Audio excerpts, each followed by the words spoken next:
à tous. Aujourd'hui, dans l'entretien du jour, nous avons le plaisir de recevoir Patricia Ricard, la petite fille de Paul Ricard et vice-présidente de la plateforme Océan et Climat, présidente également de l'Institut océanographique qu'a créé votre grand-père il y a 55 ans avec l'explorateur Alain Bombard, tous les deux amoureux de la Méditerranée. Ils ont créé l'Institut en 1966 sur l'île des Ambiers, dans le Var, pour protéger la mer des pollueurs en réponse à l'affaire des boues rouges industriels toxiques rejetés au large de Marseille. Je vous propose de nous rendre dans cette superbe destination écologique, l'île des Ambiers, au large des côtes varoises, une île qui se veut la vitrine d'un tourisme vert dans une Méditerranée où les hommes grignotent de plus en plus la nature. Accostage en vue sur une île pas comme les autres. L'île des Ambiers appartient depuis 50 ans à la famille Ricard. Fortune faite dans le pastis, le grand-père Paul s'offre un morceau de grande bleue avec l'argent du petit jaune. 95 hectares d'un espace protégé pour la flore et le milieu marin. Depuis la mort du patriarche en 1997, ses héritiers ont pris le relais. On a un avantage extraordinaire ici, c'est qu'en fait on peut être une micro-vitrine de ce que doit être une Méditerranée avec un tourisme responsable. 300 000 visiteurs goûtent chaque année au charme des criques, à l'ombre des pins d'Alep, chênes et autres pistachiers lentisques typiques de la flore méditerranéenne. Le port a été construit sur d'anciennes salines pour préserver les fonds marins et une fois à terre, pollution minimum. Les gens arrivent avec leurs valises pour les vacances, et ils ont le droit de mettre la voiture sur le bateau, après ils vont se garer au parking qui leur est réservé et après ils n'ont plus raison de prendre leur voiture, donc ils peuvent prendre des vélos, des mobylettes électriques. Sur les sentiers ou directement à l'Institut océanographique, le visiteur découvre la fragilité du rivage, trop souvent livré aux industriels et aux promoteurs immobiliers. L'île des Ambiers a pris le virage écolo, en espérant que toute la Méditerranée se mette au vert. Alors l'objectif de cet institut est de mieux connaître et faire connaître l'océan. On parle beaucoup de l'Amazonie comme poumon de la planète, mais l'océan fournit la moitié de l'oxygène de la biosphère. Il stocke 23% du carbone et 97% de la chaleur atmosphérique et résiduelle. Pendant des centaines de millions d'années, cette machine a fonctionné parfaitement. Et là, en moins de 200 ans, les hommes ont tout déréglé. On le sait, si on ne change rien, le temps est compté pour la planète. Alors comment avez-vous décidé de dédier votre vie à l'écologie ? En fait, c'est très simple. J'ai eu la chance de naître enfant dans un environnement qui était assez sensibilisé par ces sujets. Je me souviens, lorsque j'étais toute petite fille, j'avais demandé à Alain Bombard « Mais c'est quoi la pollution ?» Parce que c'était le grand mot que j'entendais tout le temps. Et il m'avait fait cette réponse formidable que je partage volontiers avec vous. Il me dit « Patricia, la pollution, c'est ce que l'homme fabrique et que la nature ne sait pas défaire. » Quand vous commencez comme ça, c'est plus facile. Voilà. Et est-ce qu'il y a une anecdote qui vous a plus particulièrement sensibilisé à la nature ? Non, il n'y a pas d'anecdote. Pour moi, c'était une logique. Vous savez, les enfants ont des esprits peut-être très logiques. Et en fait, il y a eu un jour un événement, parce que je suis devenue présidente de l'Institut bien plus tard, mais j'étais administrateur assez jeune. Et nous avions fait une conférence dans une galerie d'art à Paris. Et en parlant de ça, les gens se sont mis à poser des questions, Et je me suis rendu compte qu'il n'y avait pas de lieu où on pouvait parler de ces choses-là. Et donc, on a commencé avec Marie-Pierre Cabello, une amie, les Mardis de l'Environnement, et ça a duré 25 ans. Voilà.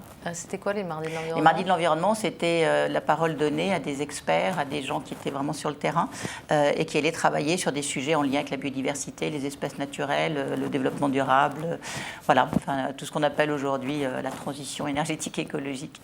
Voilà, mais qui s'appelait à l'époque, on a commencé, c'était la conservation de la nature. Voilà, puis après, on ne parlait pas de biodiversité, on parlait d'espèces menacées. Enfin, voilà, donc finalement, la terminologie a un petit peu évolué. Mais tout ça pour arriver à la même conclusion, il faut vraiment sauver le vivant sur la planète. Oui. Et justement, à l'Institut océanographique, quel est votre cheval de bataille en ce moment ? Alors en ce moment, on s'intéresse à l'exploitation durable des ressources halieutiques parce qu'il y a des phénomènes un peu viciés en ce moment. Par exemple, les pêcheries s'effondrent pour plein de raisons. D'abord parce que dans certains endroits, l'eau va se réchauffer, donc ça va créer des migrations des poissons qui vont chercher des eaux fraîches avec plus d'oxygène un peu plus au sud ou au nord. Et ça va surtout créer des déséquilibres économiques. Donc du coup, vous allez avoir des grands bailleurs internationaux qui vont financer des fermes aquacoles. Sauf qu'on oublie que les fermes aquacoles, elles sont nourries avec des farines qui sont issues des poissons sauvages. Donc plus vous essayez de sauver les pêcheurs d'un côté, plus vous mettez en péril la ressource halieutique de l'autre. Alors en fait, on essaye de réfléchir, on se dit, bon, les poissons, comment est-ce qu'on peut nourrir les poissons ? Et on va dire, on va faire des croquettes à base d'insectes, donc ça c'est fait, on vient de mettre une petite recette au point. Et après vous dites, comment on va nourrir les insectes ? Vous avez tout le gâchis alimentaire des zones urbaines ou des concentrations. Et puis peut-être il faut penser faire autrement, parce que si on regarde le problème des poissons, c'est la chaîne du froid. Aujourd'hui, vous avez des poissons qui traversent la planète sur des containers surgélateurs en train de pousser de l'eau, alors qu'en fait, vous pouvez très bien élever les poissons au plus près des bassins de consommation. Et puis, tant que le poisson est vivant, il n'a pas besoin d'être congelé. Donc voilà, donc en fait, il faut qu'on apprenne à réconcilier notre technosphère et notre biosphère, pour reprendre la jolie phrase d'Emmanuel Delannoy. Alors, parmi vos projets pour accélérer la recherche, on parle du programme Take-Off, Take Ocean for Future. Qu'est-ce que c'est ? Alors Take-Off, c'est un programme qu'on a créé avec le groupe Pernod Ricard, qui est notre principal mécène. Et en fait, aujourd'hui, on comprend qu'une entreprise est des résidences pour des jeunes artistes contemporains. Et en fait, moi, je voudrais proposer aux Zambiers, avec l'équipe de l'Institut, une résidence pour des biologistes. Parce que toute cette partie créative, elle est essentielle aujourd'hui pour les scientifiques. Et c'est vrai que les scientifiques, aujourd'hui, ils passent beaucoup de temps à chercher, pour leur recherche de financement. Ils doivent s'intégrer dans une équipe déjà constituée, donc ça va déjà un petit peu contraindre leur réflexion. Et puis après, ils ont un temps limité et qui n'est pas du tout en lien avec la réponse de leurs travaux, mais qui est lien avec la capacité de financement. Donc finalement, donner à un biologiste aujourd'hui la même accessibilité et le même espace-temps et de liberté d'action qu'un artiste, ça peut faire des choses tout à fait intéressantes. Et alors concrètement, comment on rentre dans ce programme ? Concrètement, hors période de confinement, nous sortons d'une période de 3 ans d'échange. Enfin, c'est pas un échange, ce sont des jeunes Coréens qui venaient de l'université de Corée, KMOU, parce que c'est réservé aux étudiants qui sont dans des cursus académiques, si possible à l'étranger. Et là, nous avions entamé un programme américain, mais le premier confinement nous a... Mais bon, ça n'est qu'à quel est le but Le but est de transférer à la fois de la compétence et d'aller droit au but. Parce que c'est-à-dire qu'aujourd'hui, les connaissances scientifiques et techniques, si vous avez à la fois les connaissances du savoir, et puis, enfin du savant, du scientifique, et puis après les pratiques de l'ingénieur. Et ça demande beaucoup de temps. Or, si vous arrivez et que vous avez une solution complexe, mais qui est déjà un petit peu expliquée, déjà un petit peu mis en place, et que vous avez un outil où vous pouvez exercer ces pratiques vous-même, vous pouvez après rentrer chez vous et former ça. Ça s'appelle former les formateurs, et c'est un côté pollinisant. Donc, on croit beaucoup là-dessus. D'accord. Et puis, au fur et à mesure de votre carrière, de votre travail, vous êtes intéressé au biomimétisme. Alors, qu'est-ce que c'est que le biomimétisme ? Ah, va dans la nature, c'est là qu'est ton futur, disait Victor Hugo. Et en fait, c'est du bon sens. C'est-à-dire que si vous regardez la nature autour de nous, la nature a absolument réussi tous ses enjeux de durabilité. Elle est très sobre en énergie, elle consomme très peu d'énergie, elle ne pollue pas, elle n'a pas de toxicité rémanente. Enfin, la nature est absolument géniale en termes de durabilité. Si vous prenez un arbre, il pompe de l'eau et il n'y a pas de prise électrique. Et après, ces feuilles qui sont des panneaux solaires, ils vont devenir de l'engrais pour... Voilà. Donc, la nature est absolument brillante. C'est 3,8 milliards d'années de recherche et de développement. C'est totalement libre de droit. Et en fait, l'idée, c'est de ne pas s'en servir, mais de s'en inspirer. Voilà, c'est comme si, en fait, on s'était installé dans une bibliothèque et qu'on ne savait pas qu'il y avait de l'information dans les livres. Et puis, un beau jour, quelqu'un a ouvert le livre, il y a du data là-dedans. Donc, c'est au moment où on se rend compte qu'on perd notre biodiversité, qu'on se rend compte que chaque espèce est championne dans son domaine. Et que si à chaque fois qu'on a un problème dans une industrielle ou... voilà, dès que vous avez un problème de process, vous vous demandez mais comment la nature a fait, et vous avez des réponses absolument extraordinaires. Par exemple, vous avez développé quelque chose de précis. Nous, pour l'instant, on a juste mis au point un biofilm anti-fueling, parce que par exemple, les bateaux aujourd'hui vont avoir beaucoup de toxicité à travers les peintures anti-fueling, et les bateaux qui restent dans les ports, c'est un peu comme des petits sachets de thé qui flottent, là, donc les ports peuvent être des sources de contamination. Et donc, en fait, si vous regardez, vous mettez un masque, vous allez sous l'eau, vous voyez bien qu'il y a des endroits où les petits organismes qui vont se coller sur la coque des bateaux ne se sont pas développés. Donc vous allez dialoguer avec la nature, vous prenez les molécules de cette surface, vous la testez en laboratoire sur des larves de parasites, enfin parasites d'algues ou de coques, et puis vous voyez qu'après vous mettez ça sur votre bateau et les petites bestioles vont se coller ailleurs, mais pas sur votre bateau. Et donc vous évitez les perturbateurs endocriniens, les métaux lourds, voilà. C'est-à-dire qu'en fait, tout d'un coup, vous utilisez des solutions issues du vivant. Et non pas des biocides, mais plutôt des... Mais ces solutions, donc ces matériaux, ils sont synthétiques, ils reproduisent la nature ou ils sont prélevés dans la nature ? Dans le biomimétisme, la plupart du temps, on va s'inspirer des formes, des matières. Parce que par exemple, vous pouvez aussi dessiner votre coque de bateau en imitant la surface de la peau du requin. Les bactéries ne se fixent pas sur les peaux de requin.